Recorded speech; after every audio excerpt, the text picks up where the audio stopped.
Several personnel have protested against this, with some even erupting into violence. As a direct result, all personnel that have come into contact with SCP-035 have been terminated. Going forward, all personnel that deal with SCP-035 are to be rotated frequently, and contact is to be limited even to its dormant state to as little as possible. Addendum 035-06.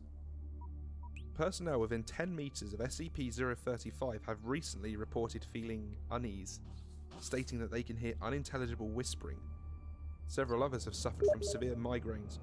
Object has been monitored, but there is no change in its dormant behaviour, and no sounds have been recorded.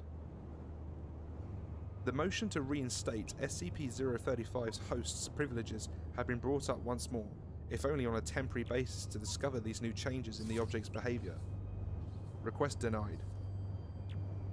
Addendum 034-07.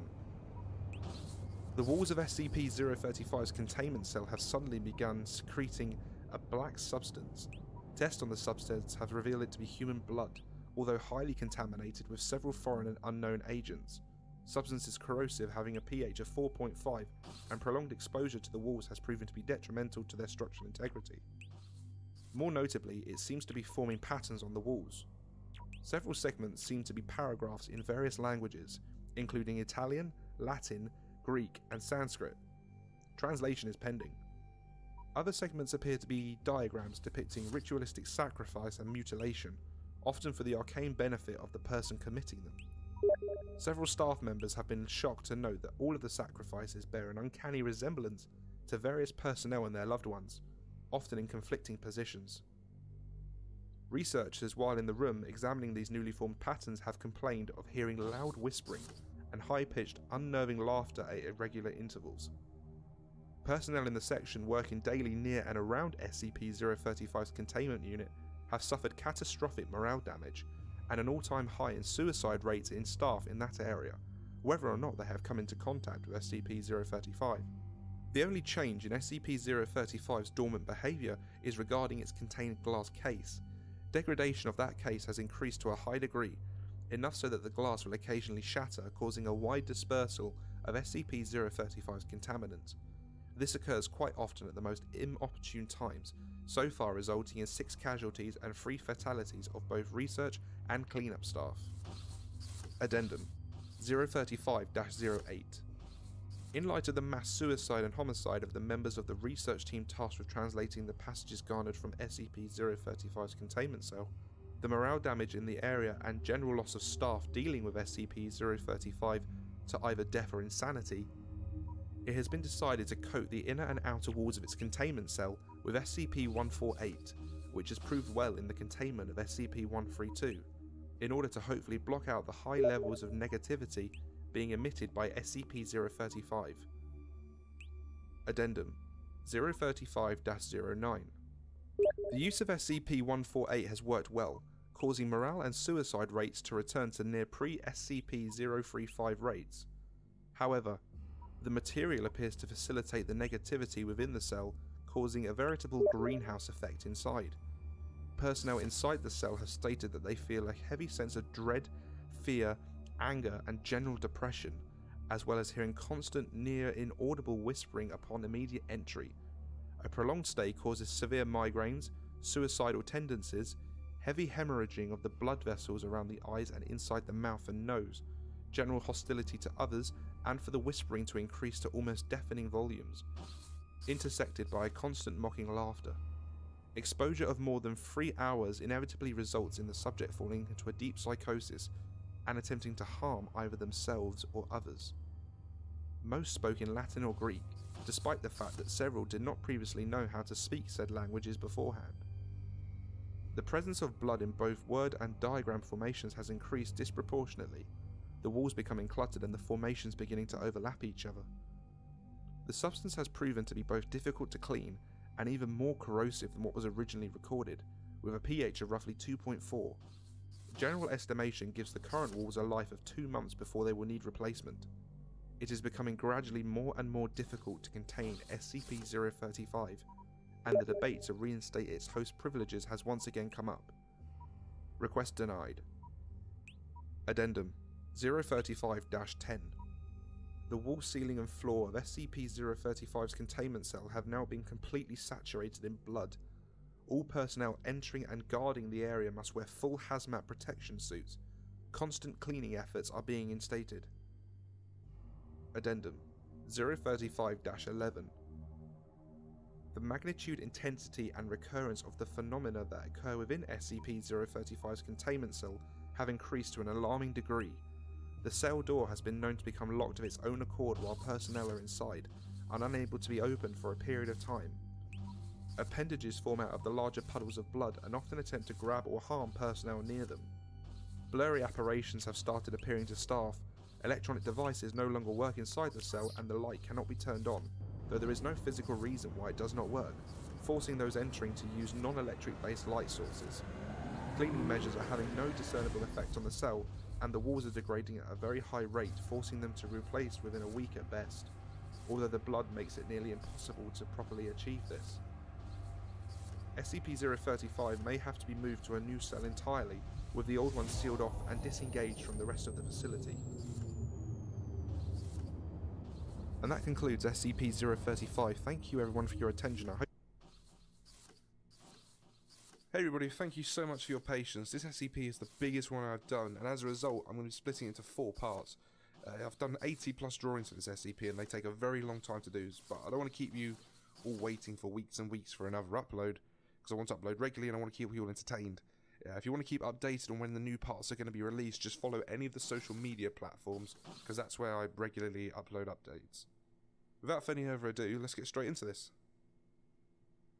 Item SCP-610. Object Class Keter.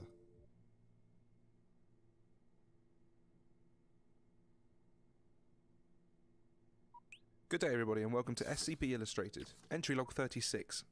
Today we'll be looking at SCP-1048, also known as the Build-A-Bear. Please note that this is a Keter level SCP and this video does contain some graphic violence and imagery.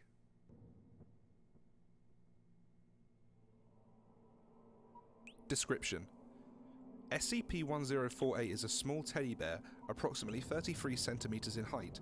Through testing, composition of the subject revealed no unusual qualities that make it discernible from a non-sapient teddy bear. Subject is capable of moving of its own accord and can communicate through a small range of gestures. The subject regularly shows affection to individuals in ways found endearing by most people. Affection is usually given in the form of a hug to the lower leg, but subject has also been observed dancing, jumping in place, and in 2 separate events it has even drawn childlike pictures for janitorial staff. All Foundation personnel that have interacted with the subject have responded positively to its affection, even D-Class with normally sociopathic tendencies. Attempts at direct communication with SCP-1048 have been considered successful. Though it is capable of simple gestures to indicate a yes or no answer, it will often not react to lines of questioning concerning its nature or where it originated from. It is not known if this is because SCP-1048 simply does not know the answers, or because it does not want to answer. Though capable of drawing pictures, it has not used its art as a form of communication beyond showing affection, even when encouraged to do so. The most anomalous behaviour SCP-1048 was not observed until approximately 7 months after it was originally secured. It is hypothesized that the subject is able to construct crude replicas of itself using various materials by a process that has yet to be observed directly by Foundation staff. Dr. Carver has suggested that SCP-1048 uses its endearing qualities to lull those around it into a false sense of security, allowing it to collect materials to produce these creations. Currently, there are 3 known creations of SCP-1048, designated SCP-1048-A, B, and C. The nature of these creations has been in stark contrast to SCP-1048's general behaviour, as all have exhibited extreme violence towards humans. Special Containment Procedures. The whereabouts of SCP-1048 are currently unknown, though it is still believed to be somewhere in Site-24. Subject is to be secured for containment, but any creation of SCP-1048 should be destroyed on site, unless further evidence warrants less extreme actions. No teddy bears are to be allowed in Site-24 to prevent any confusion or mistaken identity. Any object that resembles a teddy bear is to be reported to the security team immediately.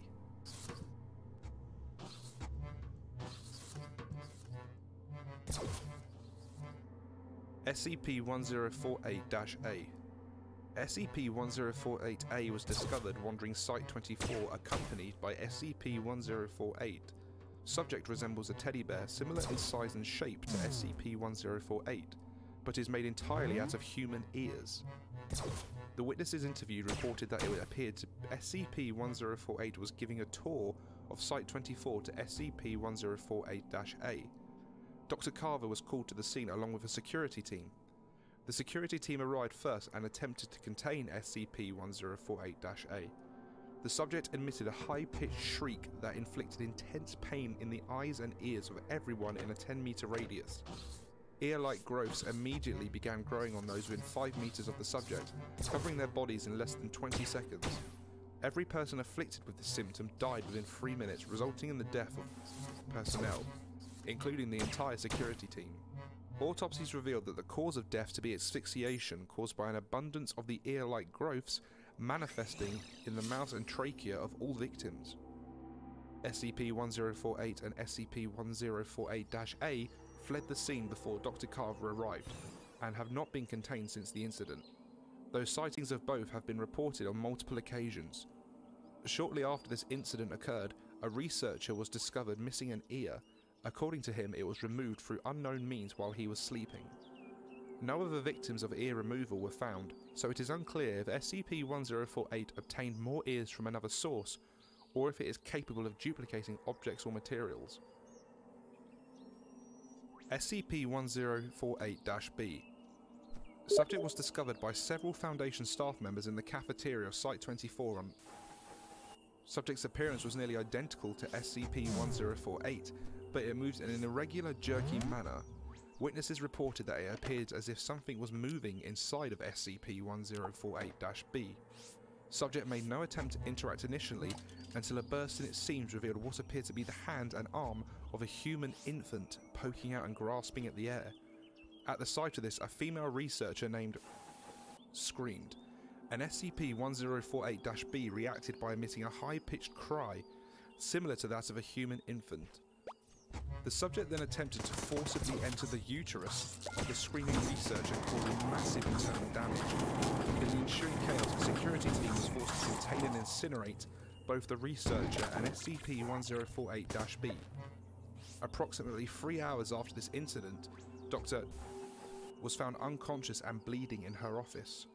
An abortion had been performed on her while she was sleeping, and the 8-month-old fetus was never found. It is hypothesized that SCP-1048 used Doctor's unborn child to create SCP-1048-B.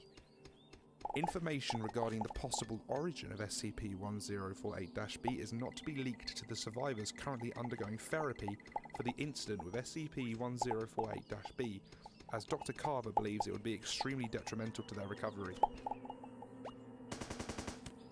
SCP-1048-C. The subject resembles a teddy bear similar to that of SCP-1048, but composed entirely of rusted metal scraps. Subject was first sighted by Dr. Carver in his office while writing up a report on the SCP-148-B incident. Subject fled the room when it noticed Dr. Carver observing it. In the attempted pursuit of SCP-1048-C, Dr. Carver witnessed the death and maiming of Foundation personnel as the subject exhibited extreme violence during its escape. SCP-148-C has not been encountered since the initial sighting, and it is unknown whether it still resides somewhere within Site-24.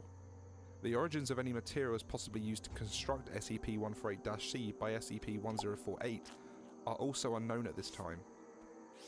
Addendum 1048-1. SCP-2295 is similar but nearly antithetical in function to SCP-1048. Attempts to establish a common origin are ongoing. Extreme caution is to be taken if SCP-1048-A or -C are encountered again.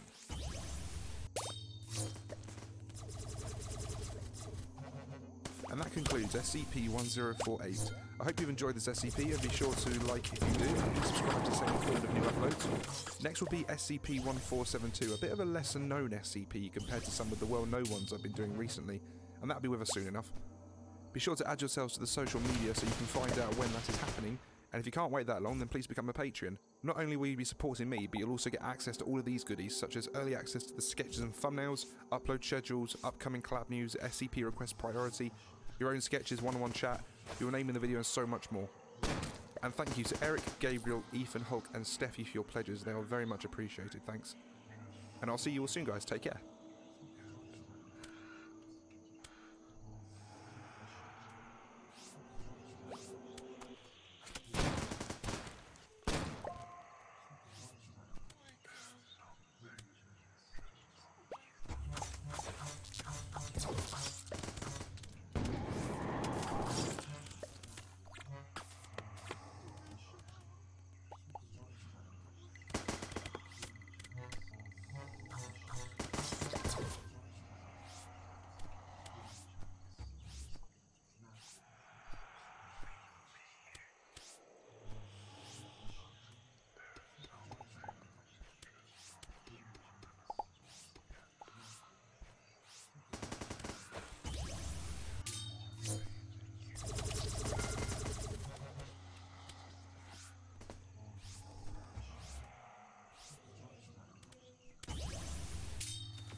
General notice.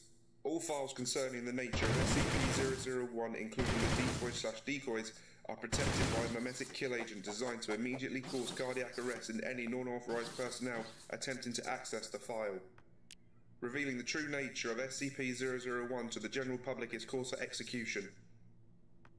320 meters, located in an undisclosed location near the intersection of the Tigris and Euphrates rivers. The following features are known about the entity. A number of luminous wing-like appendages emerging from the shoulders, back, temples, ankles, and wrists of the entity. Although an accurate count has never been established, most observers place the number of wings at anywhere from 2 through 108, with the mean number being 4. A weapon, possibly a knife or a sword, classed SCP-001-2. Any entity that approaches within 1 kilometer of SCP-001 is immediately struck by the weapon and obliterated from existence.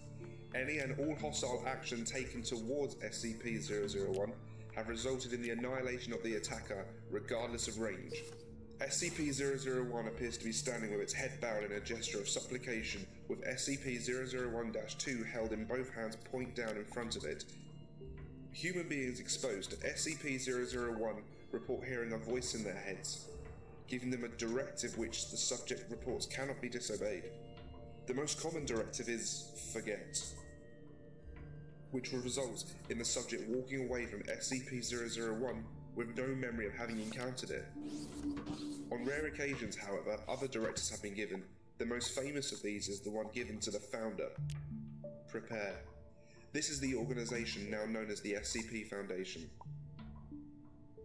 Observers have reported that SCP-001 appears to be standing in front of a gate of immense proportions. Long-range photographs have occasionally detected what appears to be a pastoral grove within, containing numerous other entities of the same composition of SCP-001, as well as several fruit trees of unknown composition. Of particular note are 2 fruit trees of immense proportion near what appears to be the centre of the grove. One, it is noted, appears to be an ordinary apple tree, although the other bears a fruit unknown on Earth, described as the Tree of the Fruit of Life. It is a avowed belief of the founder that the gate which SCP-001 guards may be the gate to data recovered. Administrator clearance accepted. The Garden of Eden. Based on correlations with ancient Babylonian texts and the Dead Sea Scrolls, in which case one can deduce that the entity known as SCP-001 may be data recovered. Administrator clearance accepted. Uriel, the Angel of Repentance, the angel tasked by God to protect the Garden of Eden, and the angel who buried Adam and Abel in the garden. Special containment procedures. Because of the nature of SCP-001, no containment procedures are necessary. 24/7 monitoring of SCP-001 is to take place from a safe 10 km plus distance from the determined location, Site 0. The location of Site 0 is known only to the current SCP Administrator and the single Overseer level agent of Abrahamic Faith, 05-14, assigned to monitor SCP-001 from Site 0. Said agent is authorized to take any action necessary should SCP-001 become inactive, and is required to immediately alert the Administrator and all other Overseer-level agents should SCP-001 show any change in behavior, as this may constitute the beginning of a Patmos XK class end-of-the-world scenario. Should SCP become active in any way, personnel are required to immediately consult the Patmos series of emergency orders. Decoding algorithms for emergency order Patmos are to be maintained on-site at Site 0 in the possession of the designated observer, and to be transmitted to the SCP Foundation offices only in the event of SCP-001 becoming active. In case of a premillennial rapture scenario, all vital personnel are to designate a secondary operative of non-Abrahamic faith. Said secondary operative is to be informed of the location of the primary designate copy of emergency procedure Patmos and mimetic kill agent inoculant, and is to be kept on ready status to take over the primary duties as necessary. Addendum 001-A. Experimentation regarding SCP-001-2's effective kill range. Experiment A. 1 Class D personnel instructed to approach SCP-001 as closely as possible on foot. Result. Upon making visual contact with SCP-001, the subject is ordered to leave. Subject immediately turns away from the entity and walks away. Despite repeated orders to continue the experiment, Class D personnel refuses to obey and is terminated. Upon termination of Class D personnel, all research staff involved are immediately obliterated by an unknown force, presumably SCP-001-2. Experiment B. 1 remote-operated research robot guided to approach SCP-001 from the ground. Upon approaching within 1 kilometer of SCP-001, research robot is obliterated, presumably by SCP-001-2. All further attempts at remote reconnaissance have the same result. Experiment C. 100 pre-programmed research drones instructed to approach SCP-001 from multiple angles simultaneously. Coordination is successful and all 100 drones cross the 1 kilometer mark simultaneously. However, all 100 are simultaneously obliterated by SCP-001-2.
Designated observer at Site 0 reports that SCP-001-2 appeared to strike in all directions at once.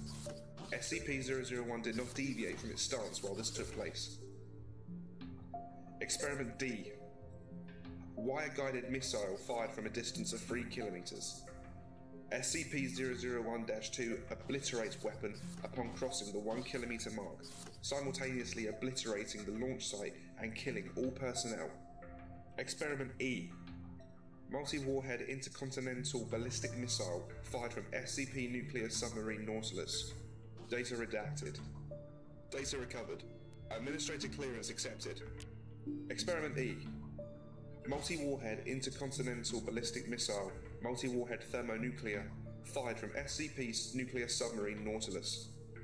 SCP-001 is seen to raise its head from its stance of supplication, previously unseen behaviour. Administrator at 0514 order an immediate abort mission. Upon crossing the 1 kilometer boundary, the missile is struck by SCP-001-2 and consequently detonates.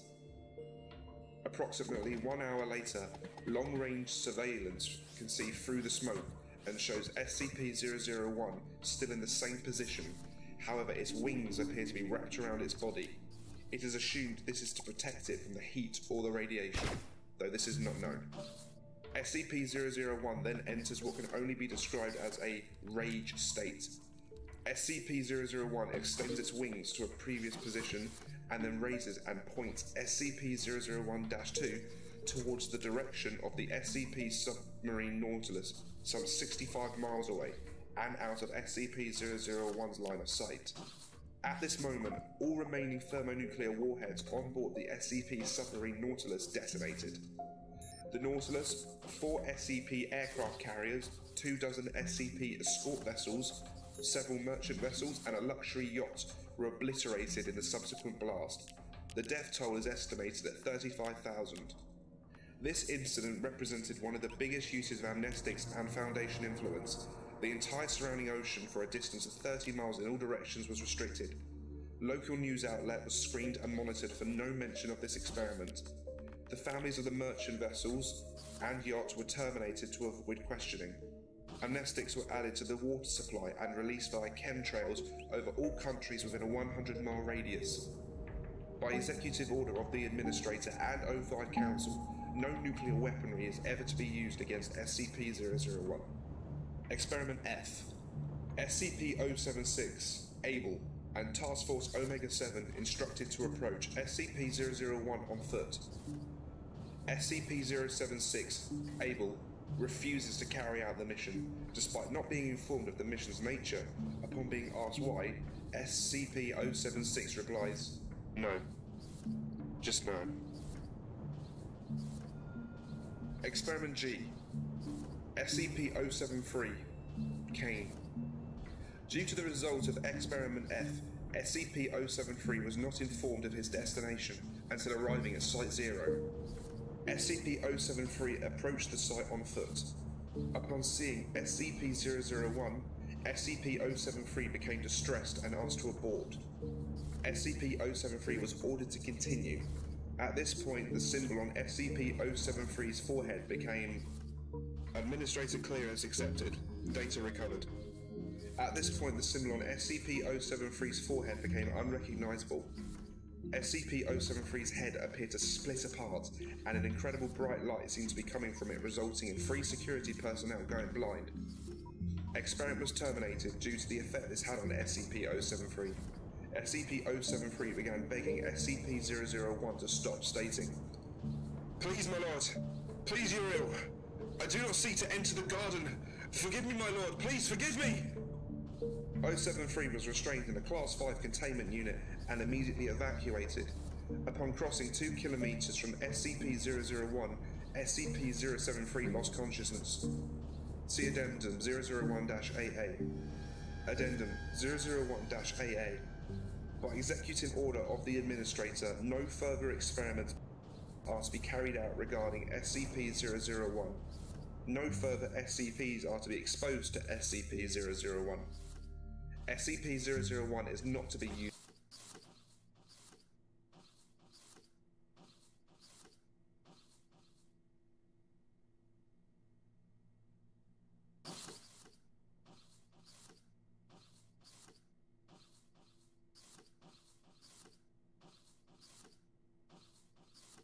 used to dispose of dangerous SCPs.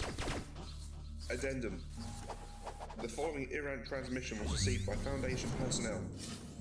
SCP-001 has left its location. The gate is open. They are riding forth.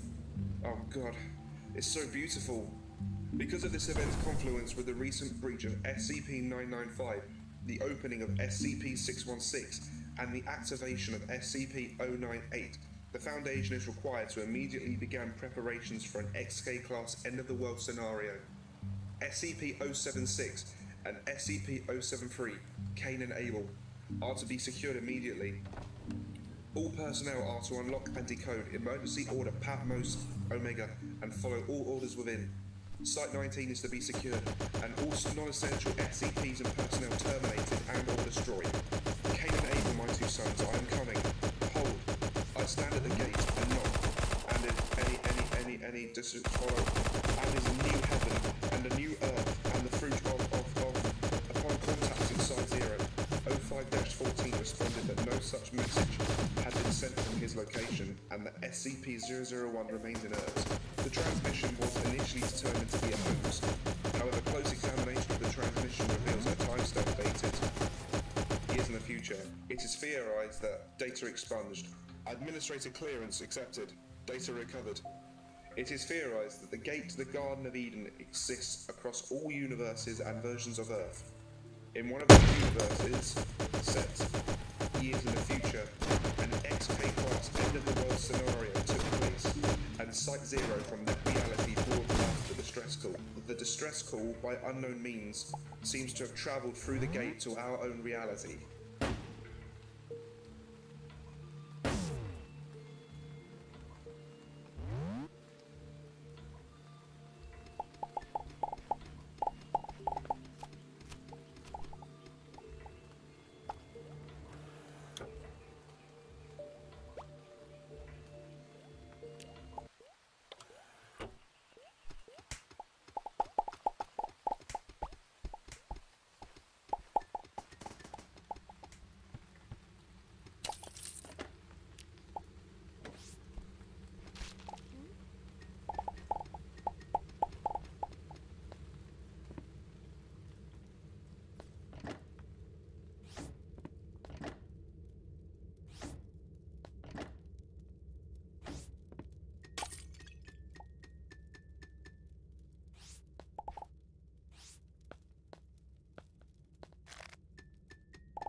when you feed yourself some oats.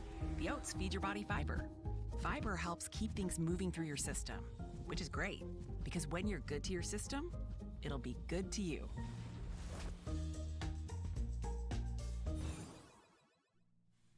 I need to write this down, because I forget things sometimes. And I think what I heard today was important. Not to me. The time for me or almost anyone else alive on Earth today to make a difference is past. But someone, somewhere, might be able to make something of this. Or at least find it helpful. Or something. Once I'm done, I'm going to seal it up in a pipe, coat it in wax, and chuck it into the ravine. Maybe someday someone will read this and try to put things together, if they're allowed to.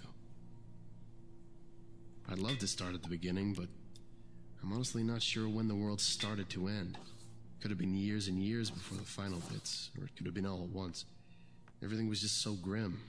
What with warmer air, cooler seas, too little gas and too many people. Things could have been unraveling for ages before things bubbled up to the public eye. What I and others remember most was when the Disney magic sank. It was then, I think, that most people started to think that things might be worse than they seemed. The Disney Magic was a big cruise ship, one of those liner jobs that tools around islands and stuff. One day, the news was screaming about how it suddenly just went down when it was trying to put into port. The weird thing about it was how there was no video of it for such a long time. Some still pictures of it floating, fine. But none of it actually going down. Then, somehow, a tape showed up and the news started playing it. I have to imagine that they didn't review it first. The ship was puffing along, strong and fast. The little boats bobbing around it, looking like every vacation lover's dream. When suddenly it stopped. I mean, stopped. Just hit a dead halt like it just slammed into a mountain. You could see people go lurching forward all over the deck. A bunch of junk falls off the sides. A real mess. It's all still for a few seconds, and then suddenly, there's this foaming behind the ship. Most people assumed it was just the engine trying to fire up again. Then the arm came up. I'm not sure if it actually was an arm, but it was some kind of limb. And it must have been 100 feet long at least. It reached up along the side of the boat and just ripped it open. I mean, unzipped it like a coat. You could see all the people inside screaming and running. It was awful. Then you saw something lurch up. A big, spiny shape pushing against that gap, shoving in. Then there was an explosion on its back and the camera whipped up to show a couple of jets whizzing by. Then it ended. I just remember sitting there, stunned, looking at the television, barely noticing the president coming on to declare a state of emergency. I think it was 2 or 3 days later when the TV went under full government control. Maybe in a week. I'm not sure.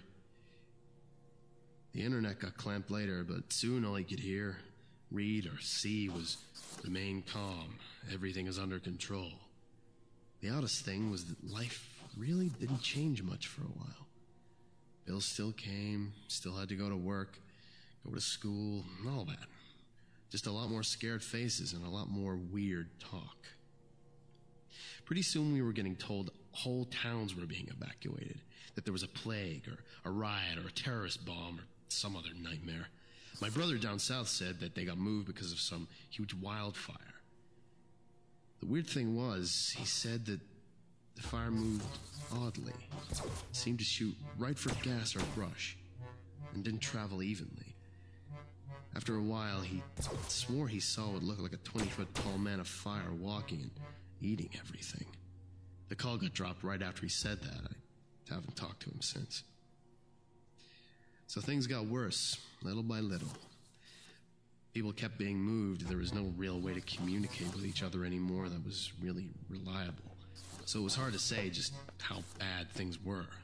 Still, word of mouth was still going strong, and it was creepy. Crazy shit, really. Stuff about zombies in the north, killing frenzies in the east. A place near the ocean where the ground was alive, eating people. A cult screaming about the second coming and killing people to buy off God. I started pulling more and more away from people just to get some ignorant peace of mind. Looking back, that probably saved my life. Finally, one day I woke up and there was blood on my window. It was outside and I could hear some insane shit going down outside. Screaming, clanking, gunshots. It smelled like burning wires. I hid. I'm not ashamed to admit it. I left my fellow man to rot and hid inside for almost a full week. Long after the noise stopped, after the 5th day, the electricity and gas gave out, along with the running water. When I finally got hard up for supplies, I poked my nose out and saw that the whole west side of the world was gone. Now, I don't know for sure if it's actually gone, but there is a cliff that starts 30 feet to the west of my house, and I cannot see the bottom of it. I also can't see the other side of this ravine, so, for all intents and purposes, that part of the world is gone for me. The suburb I was in looked like a war zone. Blood, broken stuff everywhere. Houses carved up. No bodies, though, which I still think was weird. I scrounged up some food and stuff from some of the houses, and then went back home. I've been doing that for a while now. I'm not sure how long, really. It might have been years and years. Or just a few months, it's hard to say. Sometimes the sun just sticks in one spot for what feels like days. Other times these clouds roll in and you can't see 2 feet. There's things around, too. I run at the first noise, but I think they're about man-sized. They seem to like metal. Other little things scramble around in the rubble sometimes, so I try to keep clear. One time, a thing that looked like a pill bug the size of a cat crawled out, looked at me and screamed stop in perfect English. I hid inside for days. There are also these big blimp things that float around sometimes. They have little bug legs on their undersides. They look kind of like maggots, but with eyes all over. They eat everything when they are on land, but most of the time they stay up high. One of these I just passed when I found the hurt guy. He was all ripped up and looked like one of those SWAT team guys you see on TV sometimes. But his combat suit thing was ripped to hell.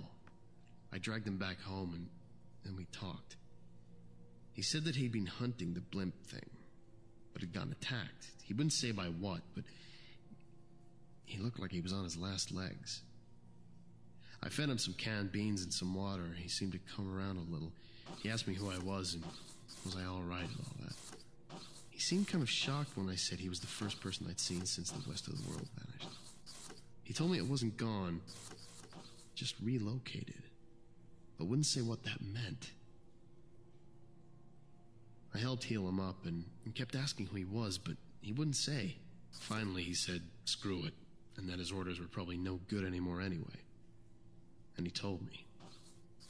He said he worked for a foundation or something, and that they were like a combination jail and research center. He said that he was one of the agents who went around trying to find strange stuff and keep it from hurting people. I said he was doing a hell of a job so far. He laughed pretty hard. He said something had happened, and that a bunch of these things had gotten loose at the same time, and caused this foundation place to lose control. He said it became a GH-0, dead greenhouse scenario. I asked him what that meant, and he looked at me for a while before going on. He said that's what they call a situation where everybody on Earth dies, but the Earth itself is still okay and can support life. I asked what did that matter if everybody's dead, and he smiled strangely. I asked him if anyone else on Earth was alive, and he said yes, but carefully spread out and contained. After that, I just sort of sat and digested things for a bit. And then the man started stretching and checking his cuts. He was starting to pull his boots on when I asked what happens now. And he said they may have to reboot things. Said they have the technology to recreate almost anything, and that making people is actually pretty easy. Said that they would clean out and contain things, rebuild broken cities and repopulate them. It would take a long, long time, He said they would eventually get things back to the way they were before. He even said that they could recreate memories and stuff. I just sat, kind of stunned, and watched him as he just kept going. Getting dressed like this was all no big deal. I told him he was nuts, and there was no way people could just forget. That this could all be just swept away. He stopped, looked at me, smiled, and then said, "Why not? It's been done before." I don't know if that man was crazy or not. I think he was sane. As he was leaving, he said something about putting my house underwater.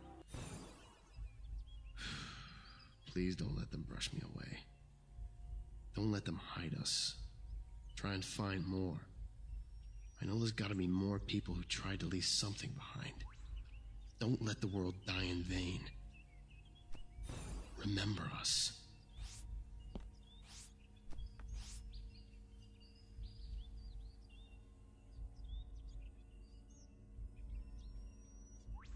All right, maggots, you know the drill. Facebook.com/The Vulgan. Head over to that sucker and click the like button if you haven't already. And if you have, I'll buy you a beer someday. All right. 10. Hut!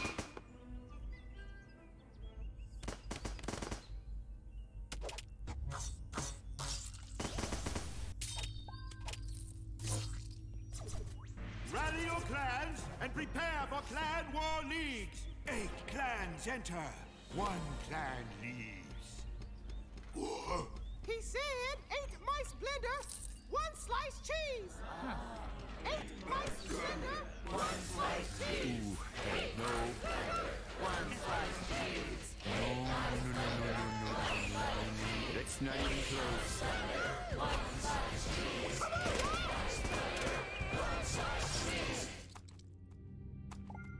Good afternoon, everyone. My name is Dr. Miller, and the SCP we're going to be looking at today is SCP-2845. Threat level, Black. Object class, Keter. Special containment procedures. Use of outsourced containment resources and consultants has been authorized for the containment of SCP-2845. Consultants are to be considered Level 2 personnel and are at no time permitted to leave Site-100. If at any time an outside consultant must be removed from containment of SCP-2845, Class A amnestics are to be applied before release. A minimum of 30 trained individuals and an unhindered supply of untrained subjects is required for proper containment of SCP-2845. 48 trained personnel are currently assigned to active containment of SCP-2845, split into 8 teams of 6, with a further 24 individuals available as replacements. An allowance of 5 D-Class per week has been authorized for the containment of SCP-2845. Site-100 has been constructed to the following specifications. Site-100 consists of 9 concentric circular bands, designated Ring A through Ring I, with a gap located between Ring C and Ring D, designated as Gap 1. 6 circular chambers are located at 0, 60, 120, 180, 240, and 300 degrees within each ring and gap. The chambers located at 0 degrees are aligned with geographic north. 2 additional circular chambers are located outside of Ring I, located at 120 and 240 degrees. The floor of each circular chamber contains an unobstructed lead hexagram. The central chamber containing SCP-2845 and 216 instances of SCP-2845-1 is to contain an atmosphere of 96.3% hydrogen, 3.25% helium, and 0.45% ammonia, maintained at -110 degrees Celsius and a pressure of 2.3 bar. The following procedures are all to be carried out in a repeating cycle of 63 hours, 54 minutes. Each procedure is to last 39 minutes, with 10 hours between each procedure. Each procedure must be carried out by 6 individuals. The location of each procedure is denoted in parentheses. At the beginning of each new cycle, containment procedures will be carried out in the next ring closest to the containment chamber. Ceremonial recitations for all procedures and descriptions of all variant costumes may be found in Document 2845-C-EXP. Procedure 410, Constantin, 60 degrees. Containment specialists are presented with masks: joy, sadness, anger, apathy, fear, and foolishness, and act out Ceremony Constantin A. Ceremony Constantin A is a farcical comedy of errors and exchange of insults between the 6 individuals, culminating in foolishness outwitting the group in a game of riddles and declaring himself king. The conclusion of Ceremony Constantin A is followed by a game of dice. The winner of the game is irrelevant to the procedure. Procedure 420, Perinaldo, 120 degrees. Performance of a musical piece for flute, oboe, clarinet, French horn, timpani, and bass drum. The piece is accompanied by specific somatic and vocal components carried out by the players throughout the performance, designated Ceremony Perinaldo A. The performance must be live. Recordings of the piece have no effect. Procedure 430, Epimetheus, 180 degrees. Gifts are exchanged among containment specialists. Content of gifts is irrelevant to the procedure, but each gift must not exceed $4.28 in worth. Each gift is accompanied by recitation of Ceremony Epimetheus A in its entirety, and the scattering of grain around the containment chamber. Procedure 440, Cassiel, 240 degrees. Ceremony Cassiel A is recited as containment specialists bind their feet with wool and consume 0.5 liters of olive oil. Then they will break apart a rock weighing at least 200 kilograms with hammers. Ceremony Cassiel B is recited throughout. Procedure 450, Cairo, 300 degrees. A D-class subject is prepared by painting a symbol, ring surrounding a dot with an arrow pointing upwards at the 90-degree point, on the stomach with a platinum-based solution, and presented with a blue cloak, crown, and scepter. D-class subject is then restrained in a chair, and Ceremony Cairo A is recited. After recitation of the ceremony Cairo A, the D-class subject is to be castrated by use of a hand sickle by a containment specialist. The testes are then to be disposed of in a bowl of salt water as Ceremony Cairo B is recited. Procedure 460, Omphalos, 0 degrees. Ceremony Omphalos A is to be recited before roasting of a child no more than 3 months of age. Ceremony Omphalos B is to be recited before consumption. After consumption of the child, Ceremony Omphalos C is to be recited over the gastroliths, which are then swallowed. Vomiting is then induced, and Ceremony Omphalos D is recited, signaling the beginning of a new cycle. In the case of a containment breach, Site 100's nuclear device is to be detonated, followed by lockdown of all Foundation facilities and activation of Protocol 2845 XK1, Strike Down the Moon. And this is a message from Containment Consultant to Site Director Dell on January 31st, 2012. Towering Kadath, my home. I have been approached several times already in regards to the containment procedures and their complexity. I have been asked if all of the containment procedures are truly necessary, if they could not be cut down or edited for simplicity, and at least one claim that they were patently ridiculous. This is my response, and I expect that it will be seen by all of the Foundation staff working on this project. I will not repeat myself, and I find it sickening that after all the struggle to contain this creature, pencil-pushing bureaucrats are still seeking to cut corners where they cannot afford to be cut. The answer is no. The ritual will remain as it is, and will not be changed in any way. It cannot be cut down further, nor can it be added to. It has been set in place, and now that it has begun, any deviation at all could very easily be catastrophic. Rituals do not work because of some underlying laws, such as those that science operates on. Rituals work because they are rituals. They work because an arbitrary set of criteria has been met with exacting care. Belief that meeting these arbitrary criteria achieves a certain end assigns power to the ritual.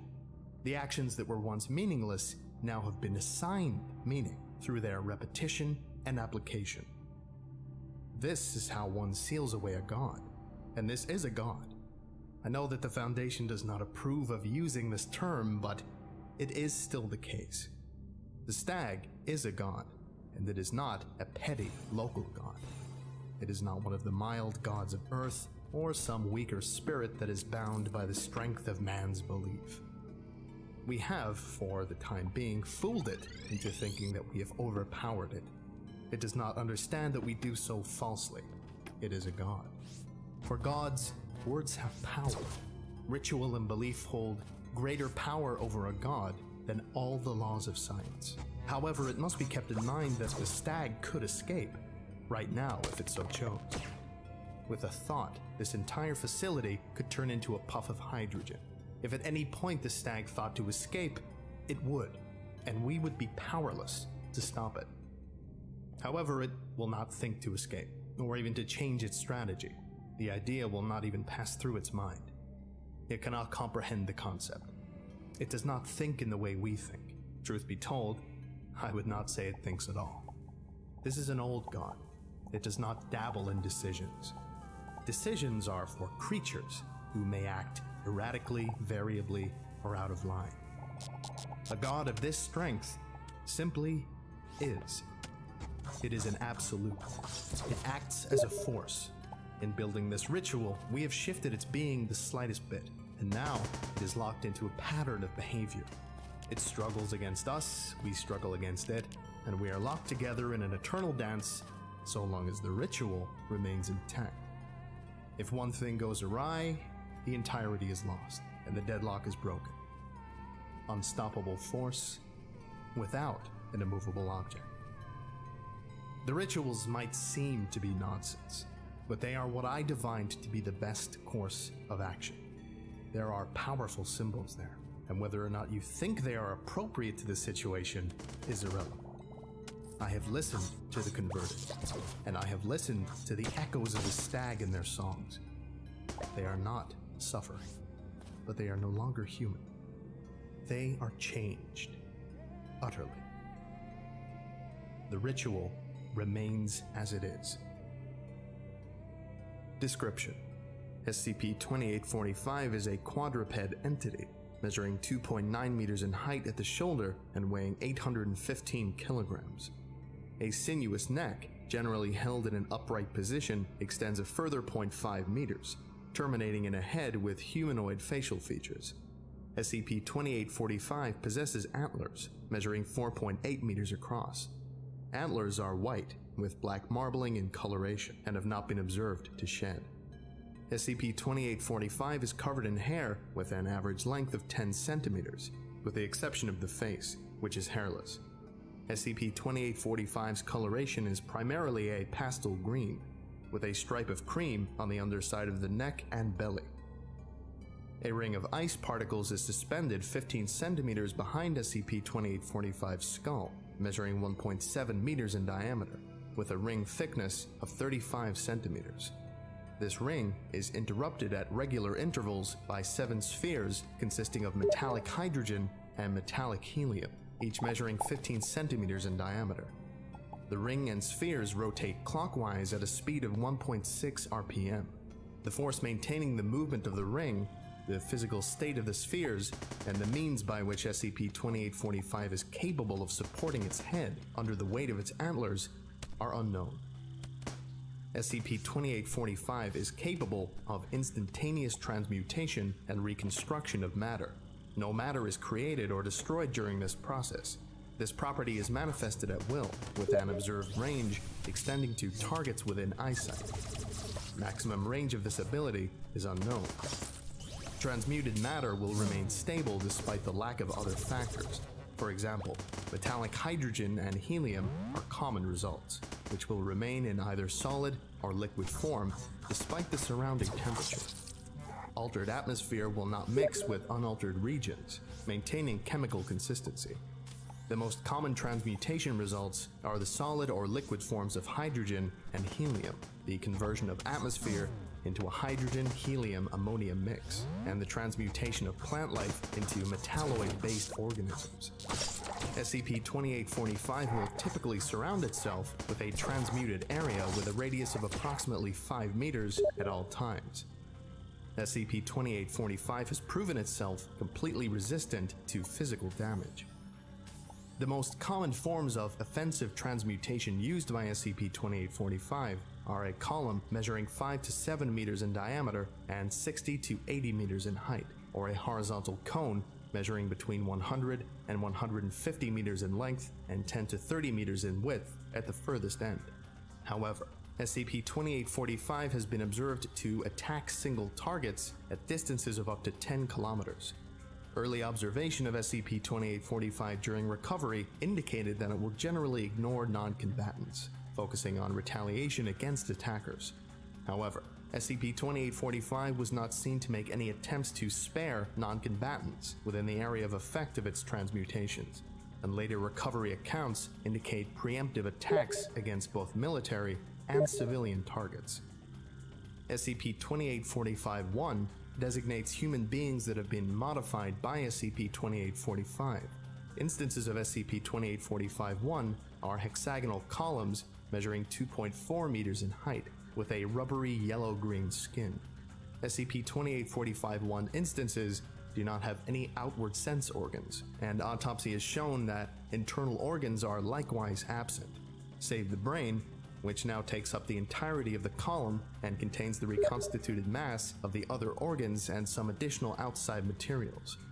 It is unknown how SCP-2845-1 instances derive nutrients, or if any nutrition is required.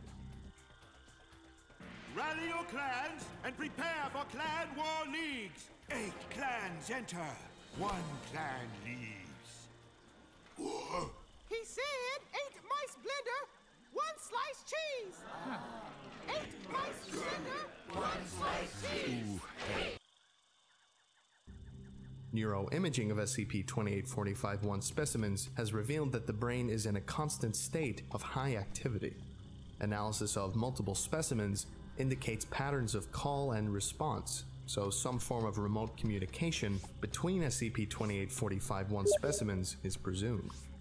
Modal variants of SCP-2845-1 have been reported, but have evaded capture and study. Addendum 1.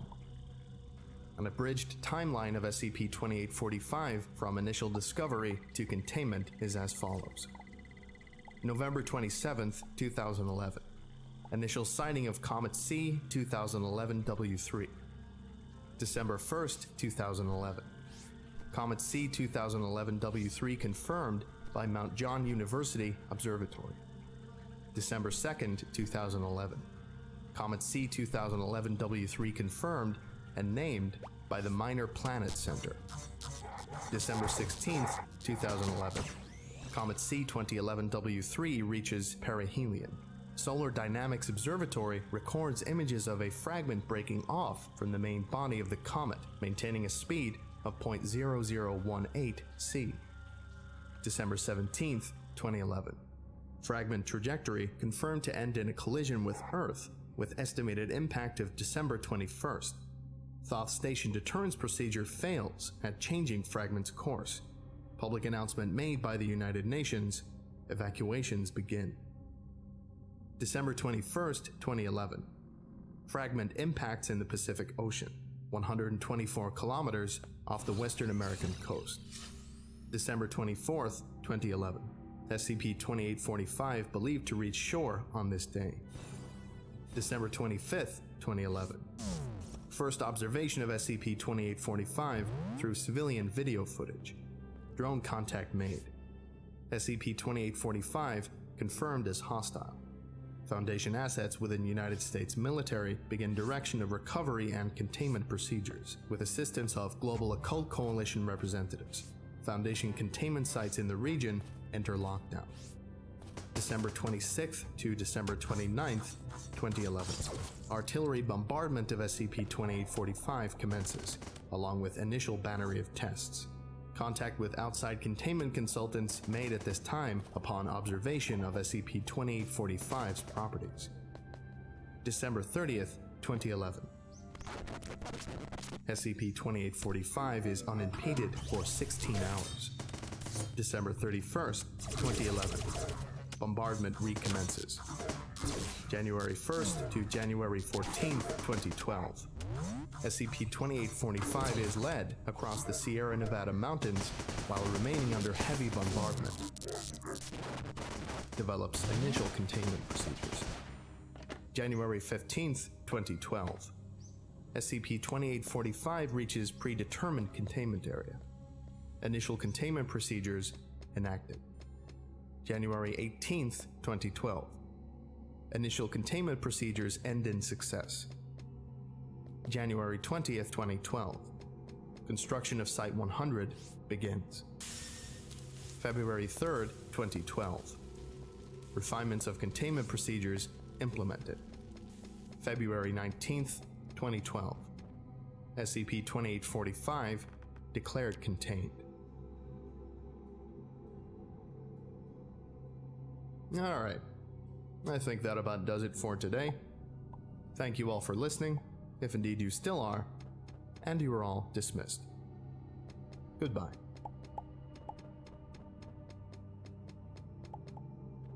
I would like to give a special thank you to researcher Brandon Connell, Burlington the Cat, Slump God, Justin Day, Pierce M. Hamlin, White Crow, Beware 600, Bryson Bailey, my archive curator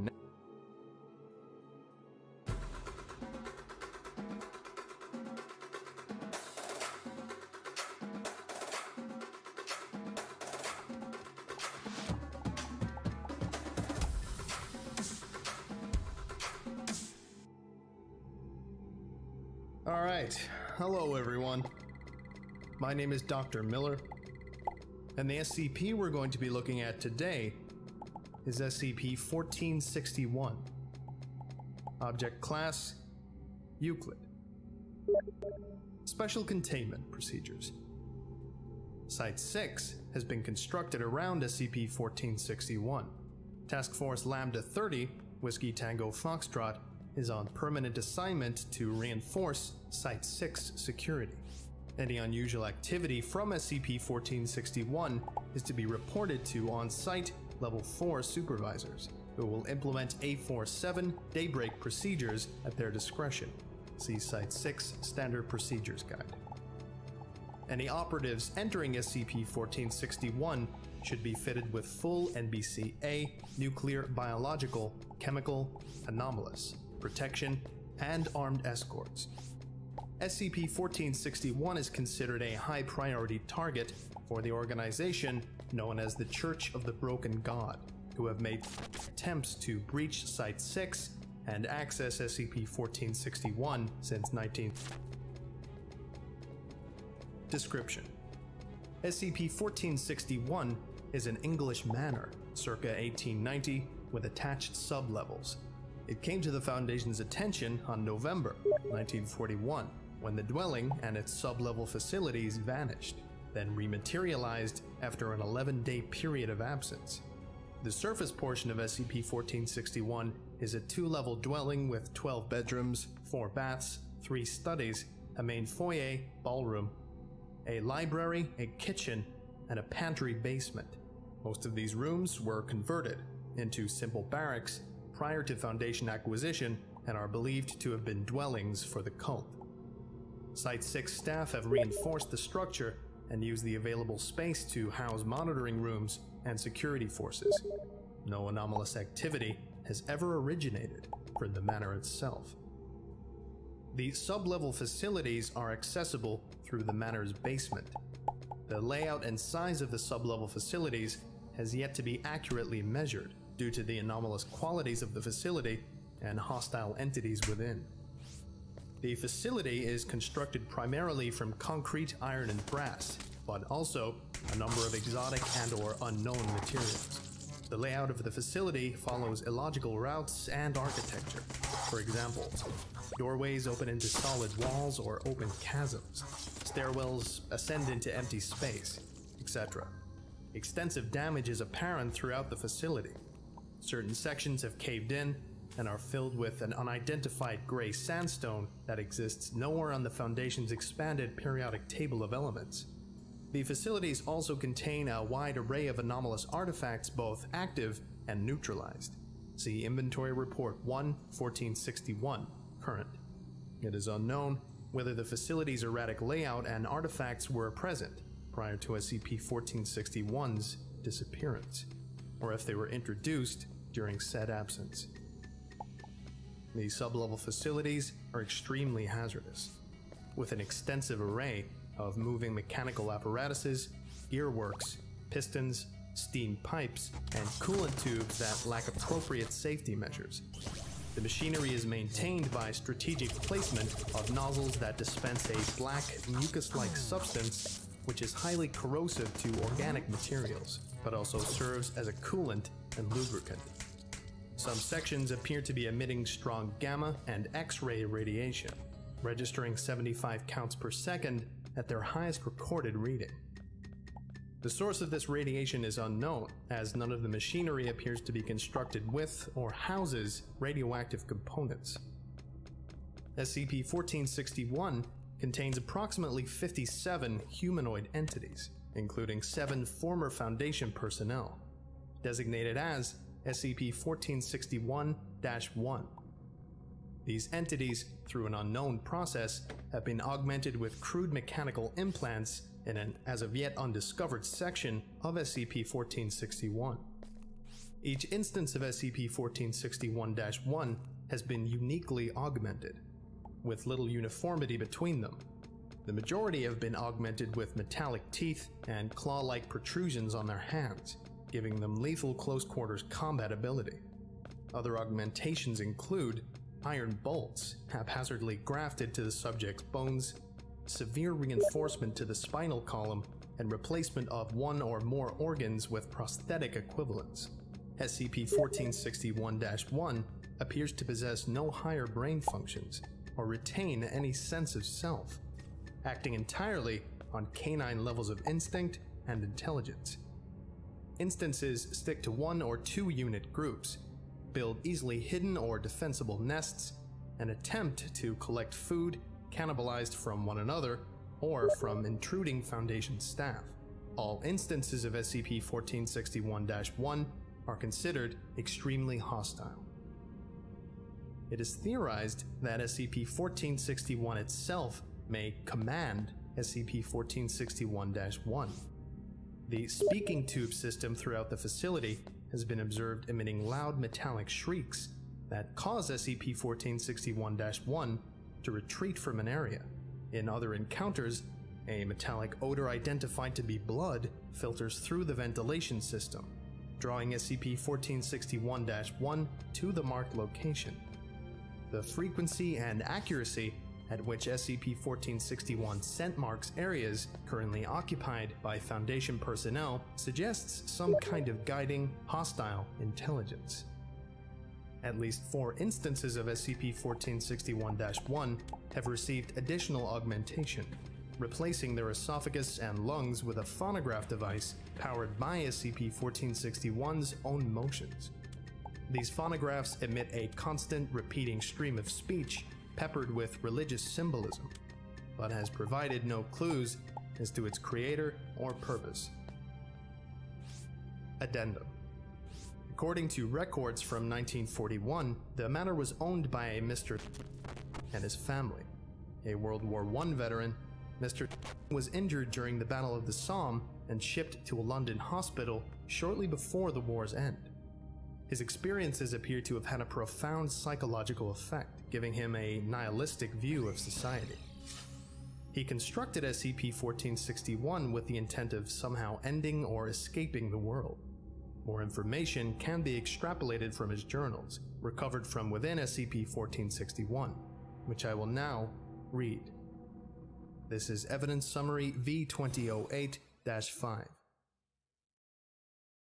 Summary of evidence from recovery site V2008-5.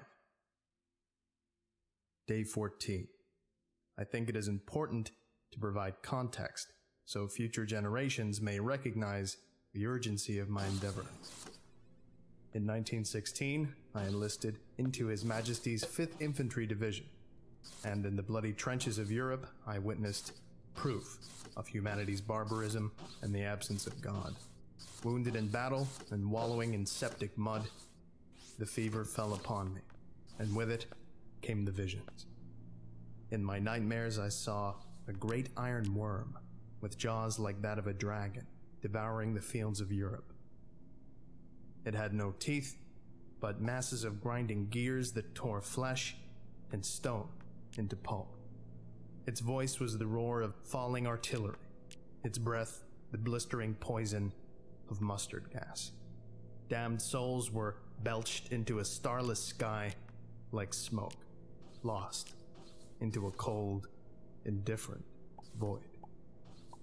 I have no memory of my conscious actions during that time, but at last I found myself in a hospital in London.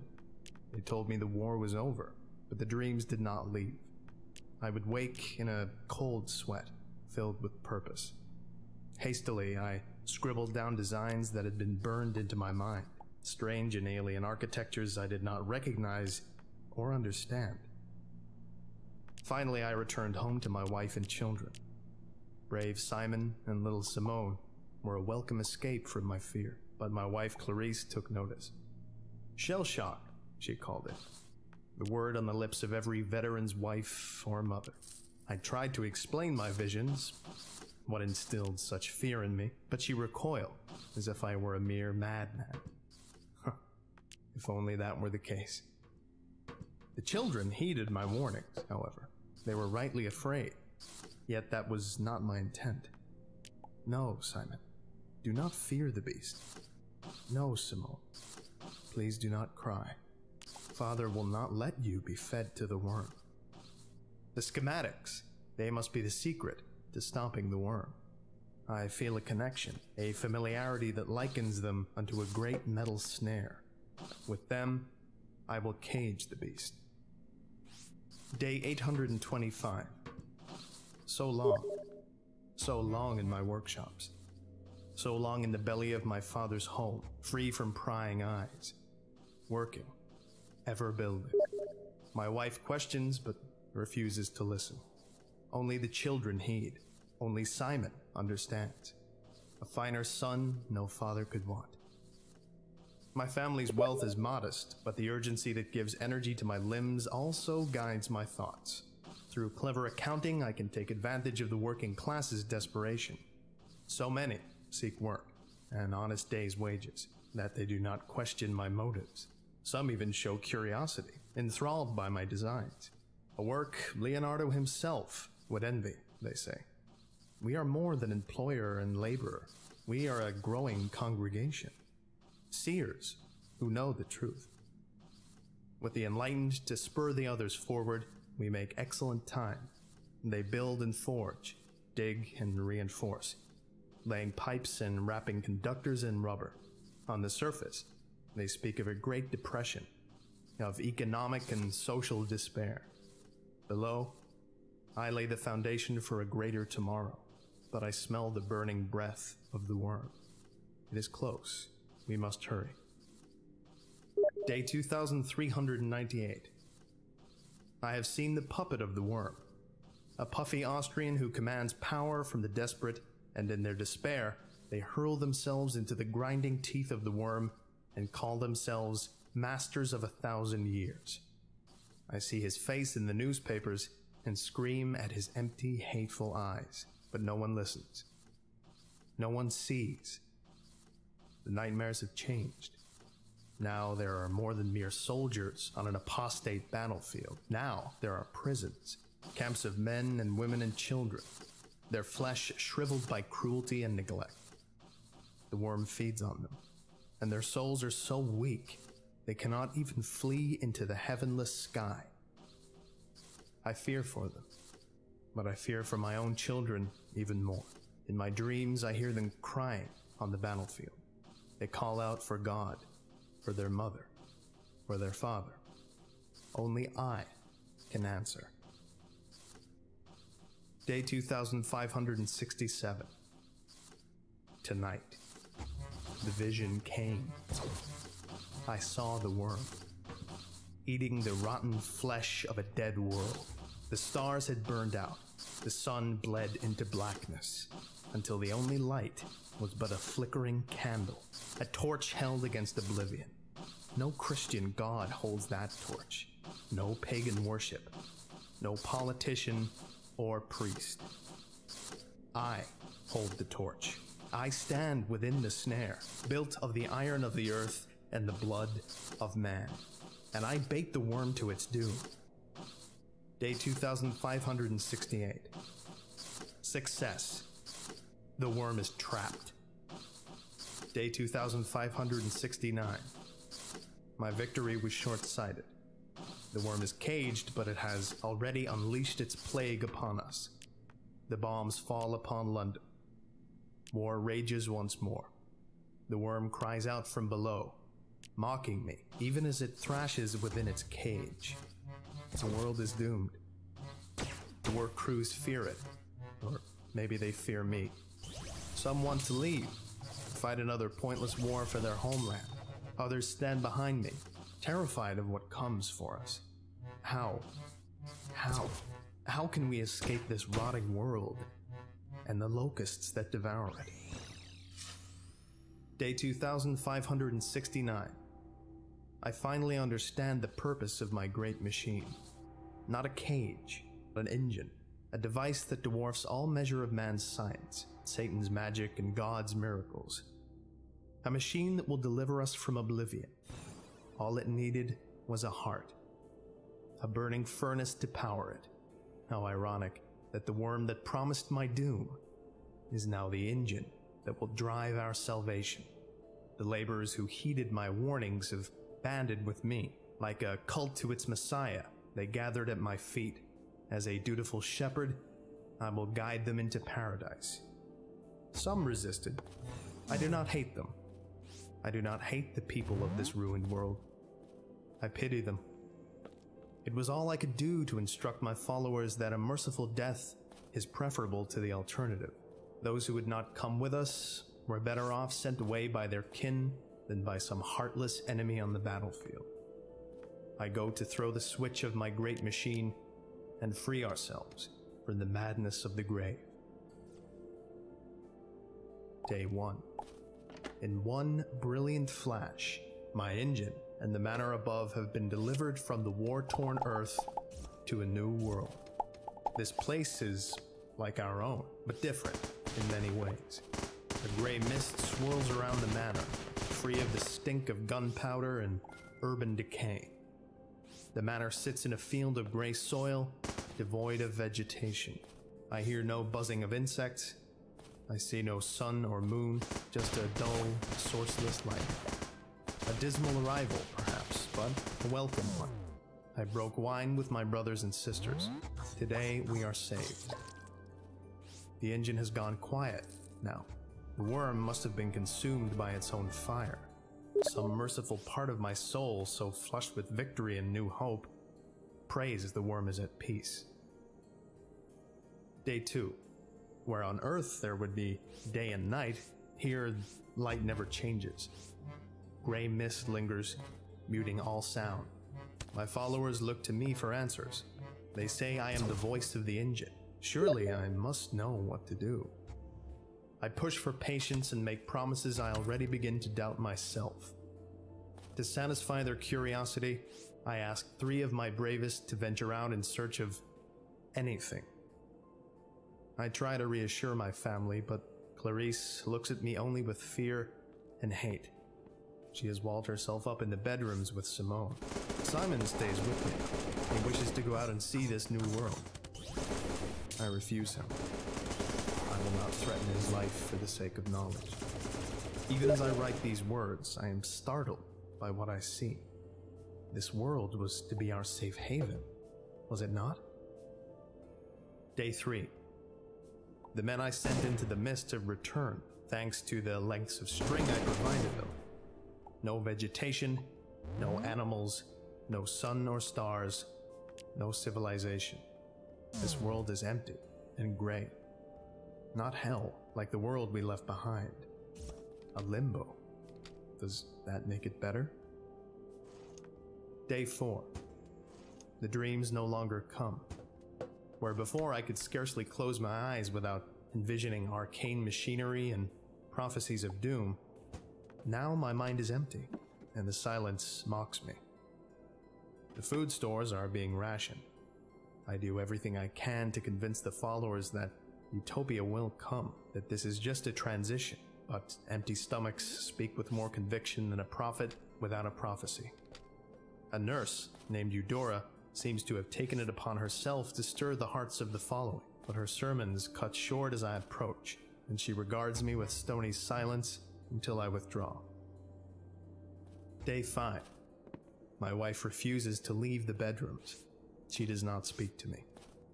Ignores the food I leave for her. I call for Simone, but they do not come out. How have I come to hate my wife? Her spite will not save us. 2 of the younger followers attempted to steal food from the kitchens. They talk of dwindling food stores, of mistrust, of strange noises coming from below, though my great engine no longer turns. If we imprisoned them, the others would have protested. Instead, I go to the others and tell them that the young ones have run out into the fog, intend to find answers. Not everyone believes me, including Eudora. Instead, they go back to plotting in quiet. I worry for my flock. Day 6. Now everyone speaks of sounds from below, of rattling pipes and grinding gears, though I assure them the machine has been shut off. To assuage their fears, I sent Danvers and Bertleby to investigate. We should hear back from them sometime later tonight or morning. No one questioned the fresh meat prepared for dinner. Day 7. My wife is dead. I grew furious at her petulance, and pried open the doors with a pickaxe. She had arranged Simone for bed, and then... Damn you, Clarice. You rotten whore. I wanted to save my children. Danvers and Bartleby have not come up. The grinding noises come every hour now, louder and louder. The house shakes around us. I fear the worm may not be as dead as I hoped. Day 8. Darkness has finally fallen, and with it came a terror I have never known, even in the trenches. Cold seeps in through the windows, strange shadows move in the fog, and I hear what sounds like footsteps on the rooftop. The house groans and shakes. The worm struggles. The courage of my followers frays. They want to go home. They want to be free of this horror and this damnable gray purgatory. Day 9. They have taken Simon. Eudora rallied the followers. She declared that the worm spoke to her in her dreams, and that she is the voice now. The worm demands sacrifice, she said, the son of the man who trapped it. I fought them. I fought. I would not let them take my boy. The only thing I have left. But there were so many, and they had gorged on the flesh of their fellows. I was but one broken man. I am no savior, no torch in the darkness, just a puppet to my own madness. I feel that every action I have taken, every vision and design I feverishly scrawled from half-remembered nightmares, was forced upon me by a cruel intellect that wished to test the limits of my sanity. They have taken Simon below. They will feed him to the worm. Let this be my prayer to the starless night, to a god that may not even exist. I will not let it be fed to the worm. I will hurl myself into its teeth, that my bones might clog its innards before I let them take my son. I'm sorry, Clarice. Day 10. God, the noise. It's almost deafening. Wheels turn and pistons hiss, and from the deepest reaches I hear a low, mournful bellow.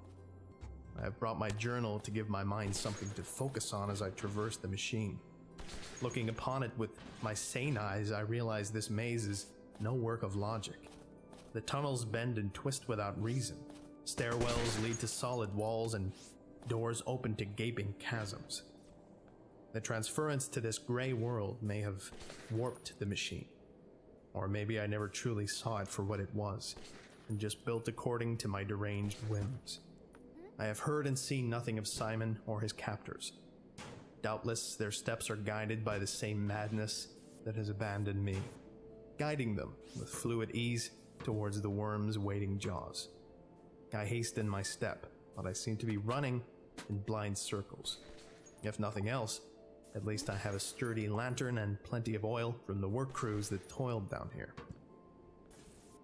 Day 11. Day and night are meaningless in this limbo. But down here there is even less measure to the passage of time. My journey has taken me deeper into some kind of processing factory.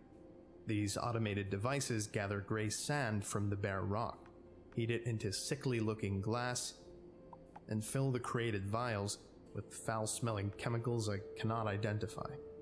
Against my better judgment, I crept close to inspect a completed vial, and to my horror, a fully formed set of teeth began to take form. Another jar held an eyeball, like nothing found in man or nature. What is the purpose of this factory? What does it build, and for whom? Is this the result of my design? Or some mechanical cancer spread by the worm to twist the machine's function? My quarry seems to be in dispute now. I hear them arguing through the ventilation ducts and empty pipes. Eudora has taken my son deeper, leaving the others behind to harass my progress or simply abandoning to the whims of the worm. I have my pickaxe and my training, but I must move with stealth. I have not eaten in nearly 2 days.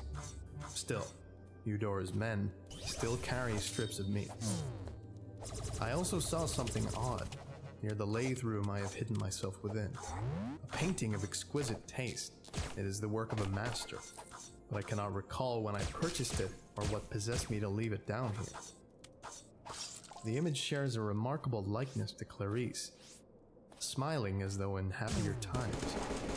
It casts my thoughts to decades past when I was a different man, a smaller man, yet infinitely happy. Can knowledge so damn a soul? In a universe of such cosmic evils that I have witnessed, is ignorance truly the only bliss one can enjoy? Day 12. My dreams returned. Not of prophecy, but memory. I am with Simon in the London Museum. He pulls me along, eager to see art and history, the beauty of all created by man and God. But I cannot see the beauty. I only see bloody mud and blackened skies, the ugliness of man and a callous God. Simon walks on without me while I sink into a bench. The day fades away to night, and I sit in an empty museum of man's atrocities, the last living thing on a cold earth, overwhelmed by the weight of it all. I wait for death or oblivion to take me, whichever could stomach so pitiful a morsel. But instead, I feel the presence of another. I feel no light from this being, no warmth. Yet I sensed that this was as close to God as any being could be. It looks like a man, but there is a weight to him, as though something greater and stranger were squeezed into his skin. The child wants and does not know why. The gentleman speaks to me. The child grasps and doesn't know the danger. They burn their fingers and know they are not ready. Someday they will be. Someday they will give voice to the soul and sing with the essence of the universe. What gods they will be then. What galaxies they will weave with dreams and care. But now they are children, and children are selfish. They know only what they want.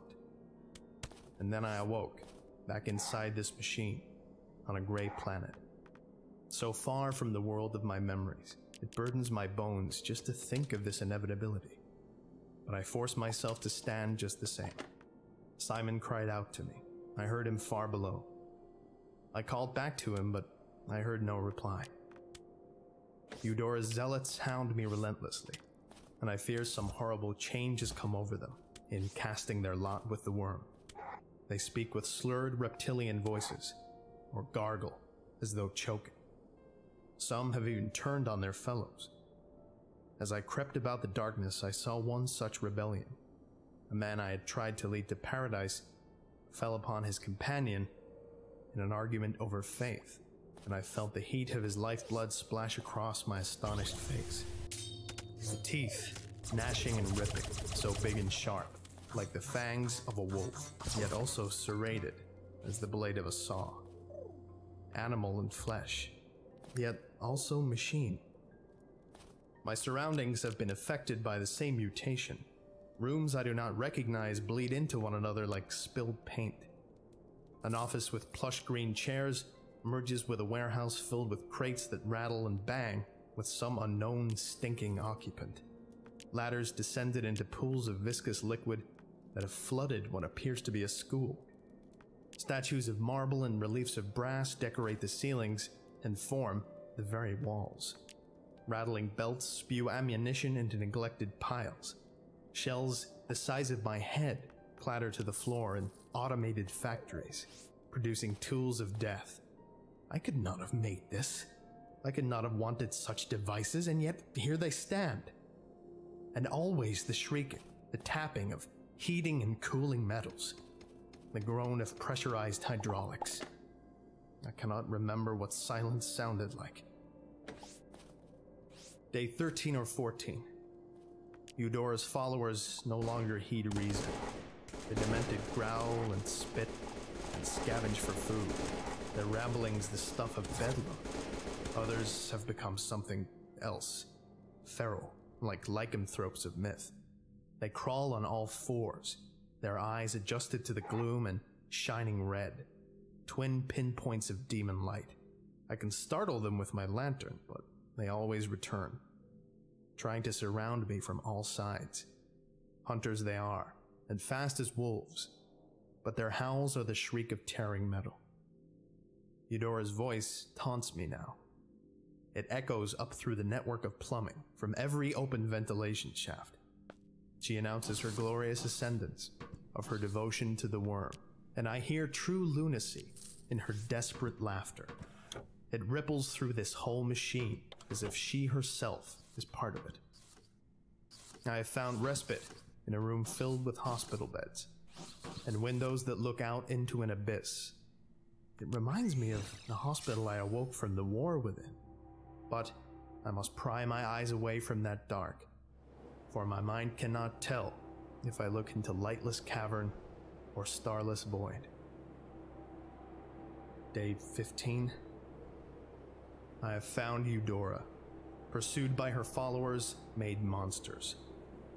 I came upon a great cathedral made from organ pipes, marble, and the very flesh and bones of Eudora herself.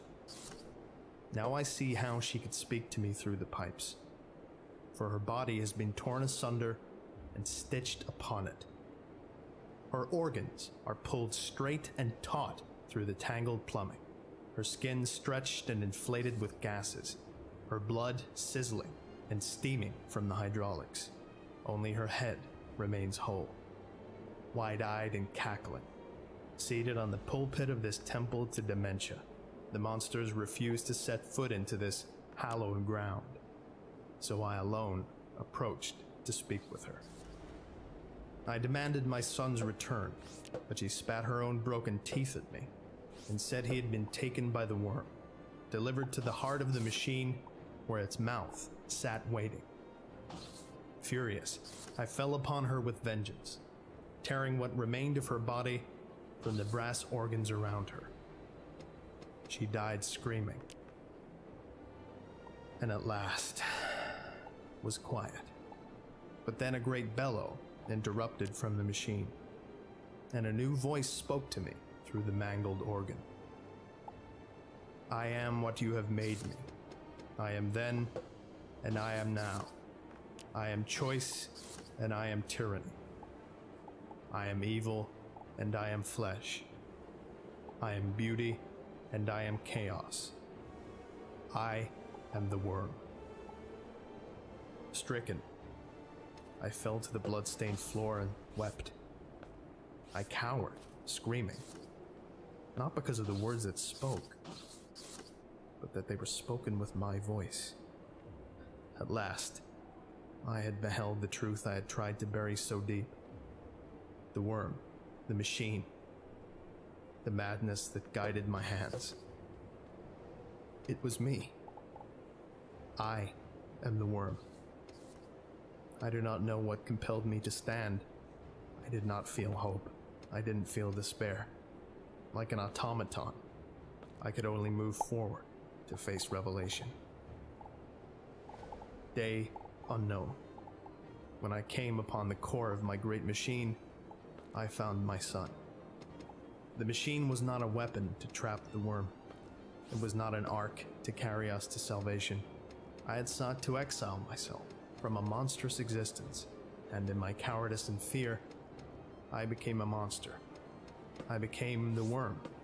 I built a shell to hide within, an engine to spirit me away from the pain, the despair that claimed my sanity, to abandon creation and God's cold distance, but it would not run without a catalyst.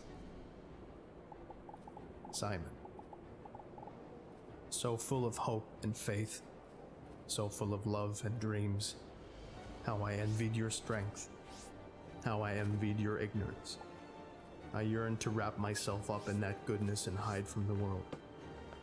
I threw the switch of my great machine, and it drank the heart's blood from your lifeless body, pumping it into every pipe and piston. I believed your love would carry us to paradise. But it was tainted by my madness, by my act of murder. I dreamed of peace, and it brought me to unchanging limbo.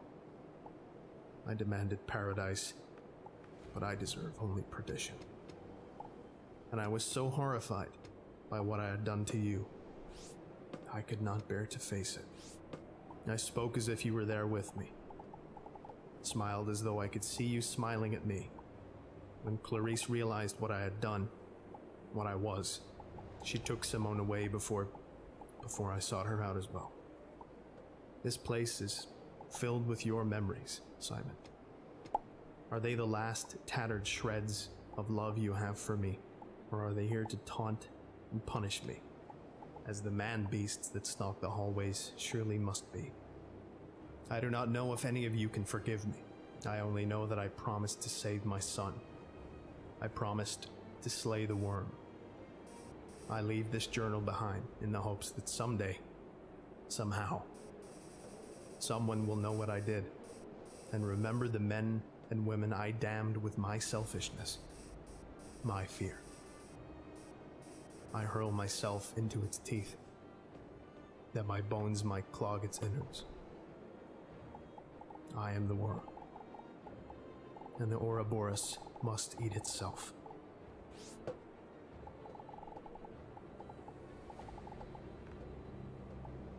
It is believed that Mr.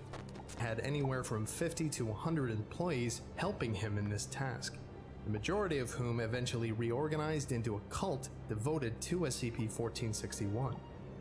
An unknown number of these followers were present in SCP-1461 when it vanished, along with his wife and 2 children.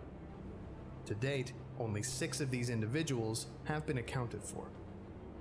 Shortly after SCP-1461 rematerialized, unknown individuals entered SCP-1461 before Foundation agents could contain the site. These individuals are believed to have been members of Mr. Fellowship, who had not been present in SCP-1461 when it vanished. They have successfully extracted a number of potentially anomalous artifacts that have yet to be cataloged or recovered. Partial list of cataloged anomalous rooms. Of the 12 sublevels discovered by Foundation personnel, only 75% of its layout has been properly mapped, and an unknown number of levels are believed to exist further below. Each sublevel contains excavation, construction, and storage rooms, as well as rooms exhibiting safe or Euclid-level anomalous qualities and/or artifacts. For a full list of anomalous SCP-1461 rooms, refer to Document 1-1461, Current. Gel Production, Sublevel 3. An automated factory that melts down the unidentified gray sandstone into glass, forms them into canisters, and fills them with a green viscous gel made up of a variety of exotic chemicals. Some of these jars contain fully formed teeth and organs whose DNA patterns match nothing found on Earth. Most of the jars have become inert, and their contents have decomposed. The gel production machine itself has been crushed by a cave-in. Pipe Hall, Sublevel 4. A hallway lined with approximately 2,450 pipes, constructed from brass, iron, copper, gold, bamboo, carved jade, and some kind of substance can clearly be heard being pumped through the pipes, but their origin and destination are unknown. Factory Deliveries, Sublevel 7. A large unlit warehouse filled with wooden crates of various sizes. Unlike other storage rooms, which contain mundane materials from non-anomalous sources, the crates in this section are blank or branded simply with Factory Deliveries. Irregular patrols of the warehouse have revealed that the number and arrangement of crates changes, but as with the pipe hall, their origin and destination are unknown. On at least one occasion, muffled vocalizations can be heard coming from somewhere within the warehouse, but their source was never discovered. Orb Room, Sublevel 10.